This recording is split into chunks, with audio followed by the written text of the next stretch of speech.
Editor of the News Center newspaper, Elvis Darko, has expressed worry over what he describes as systematic favoritism and arbitrary practices in judicial promotions and appointment, especially at the Supreme Court's level. He acknowledged that while some believe the suspension of the CJ is purely an internal matter handled by the Judicial Service, the broader context of judicial appointment cannot be ignored.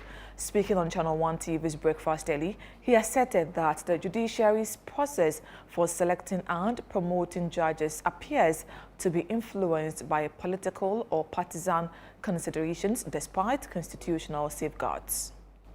It is an independent committee that looks at who qualifies to be at the Supreme Court and appoint.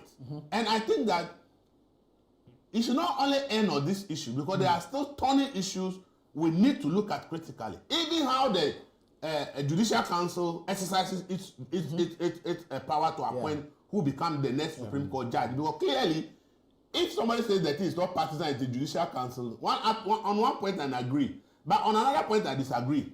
Because the 5 people nominated by the previous administration to go to the Supreme Court, for which reason the Kwekwa is asking that the Chief Judge should be removed.